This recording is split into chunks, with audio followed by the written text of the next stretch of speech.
আসসালামু আলাইকুম সুপ্রিয় দর্শক, গ্রামে কিংবা শহরে, দেশে অথবা প্রবাসে, যে যেখান থেকে অনুষ্ঠান দেখছেন বা দেখবেন, সবাইকে প্রীতি শুভেচ্ছা ও অভিনন্দন জানাচ্ছি। আরএস টিভি ইউটিউব চ্যানেল দেখার জন্য আপনিও সবান্ধবে আমন্ত্রিত। আরএস টিভির সঙ্গেই থাকুন। আপনাদের সঙ্গে আছি উপস্থাপনায় আমি রেজাউল করিম, পরিচালনায় আছেন রাসেল সরকার, ভিডিও সম্পাদনা করেছেন রাজীব সরকার, তত্ত্বাবধান আছেন আব্দুল মমিন এবং সঙ্গে আছেন মাসুদুজ্জামান বাবু। যেহেতু কন্টেন্টটি ঐতিহাসিক বিষয়ের উপর তৈরি করা বিধায় সময় একটু লম্বা হলেও বিষয়টি ধরে ধরে দেখার জন্য বিনীত অনুরোধ রইল। আরএস টিভির সঙ্গে থাকার জন্য ধন্যবাদ সবাইকে। চলুন অনুষ্ঠানের মূল পর্বে। স্বাগত জানাই আপনাদের লেডি মেহেরবাই টাটা, একজন প্রভাবশালী ভারতীয় সমাজ সংস্কারক এবং জনহিতৈষী জীবনী নতুন আরেকটি ভিডিওতে। আসসালামু আলাইকুম দর্শক, আজ আমরা উপস্থাপন করব লেডি মেহেরবাই টাটা, প্রভাবশালী ভারতীয় সমাজ সংস্কারক এবং জনহিতৈষী কর্মময় জীবনী দেখার জন্য আপনি আমন্ত্রিত। আরএস টিভির সঙ্গেই থাকুন। শ্রদ্ধেয় দর্শক, লেডি মেহেরবাই টাটা ছিলেন একজন প্রভাবশালী ভারতীয় সমাজ সংস্কারক এবং জনহিতৈষী। তিনি ভারতের শিক্ষা, স্বাস্থ্যসেবা এবং নারী অধিকার তার অবদানের জন্য পরিচিত। তিনি জে.আর.ডি. টাটার স্ত্রী ছিলেন, বিশিষ্ট শিল্পপতি এবং টাটা গ্রুপের প্রতিষ্ঠাতা।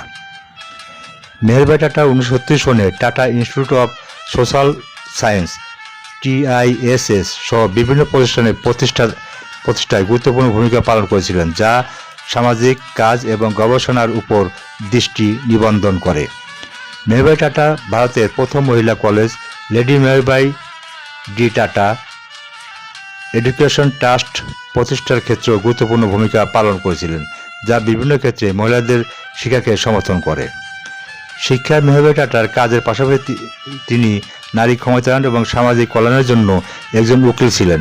ভারতের নারী ও শিশুদের জীবনকে উন্নত করার লক্ষ্যে এমন উদ্যোগে প্রচার করেছিলেন। সামাজিক সংস্কারক এবং সম্প্রদায়ের উন্নয়নে মেহেরবাই টাটার প্রতি প্রতিফলিত করে তার উত্তরাধিকার বিভিন্ন প্রতিষ্ঠান এবং উদ্যোগের মাধ্যমে অব্যাহত রয়েছে, যা তিনি প্রতিষ্ঠা করতে সহায়তা করেছিলেন। লেডি মেহেরবাই টাটার জন্ম মৃত্যু। জন্ম: লেডি মেহেরবাই টাটার জন্ম 1885 সনে জন্মগ্রহণ করেন। মৃত্যু: লেডি মেহেরবাই টাটা 1931 সনে 72 বছর বয়সে মহান সৃষ্টিকর্তাকে সাড়া দিয়ে সবাইকে কাঁদিয়ে চলে যান না ফেরা দেশে। তিনি লিউকেমিয়ায় রোগে মারা যান। পরপরে তিনি যেখানে থাকুক মহান সৃষ্টিকর্তা যেন ভালো রাখেন সেই কামনাই করি। ইংল্যান্ডের ওয়াকিং এর ব্রুকউড কবরস্থানে মেহেরবাইকে সমাধিত করা হয়। এই ছিল লেডি মেহেরবাই টাটার প্রভাবশালী ভারতীয় সমাজ সংস্কারক এবং জনহিতৈষী জীবন নিয়ে ধারাবাহিক আজকের বিষয়।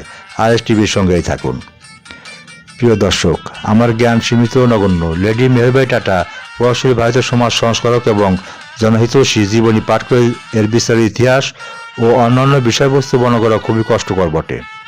আমি দার্শনিক বা ইতিহাসবিদ নই।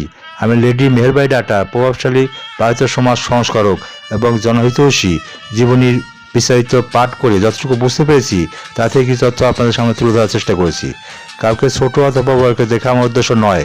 ইতিহাসের পা থেকে তথ্য যদি মানব কল্যাণে কিঞ্চিত উপকার আসে সেই প্রত্যাশায়।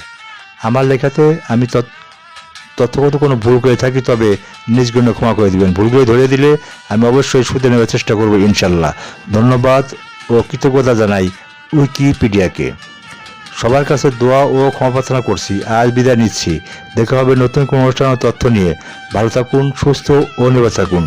আরএস টিভির সঙ্গেই থাকুন এবং বন্ধুদের দেখার সুযোগ করে দিতে অবশ্যই লাইক, কমেন্ট এবং শেয়ার করুন। এখানেই বিদায় নিচ্ছি। আল্লাহ হাফেজ।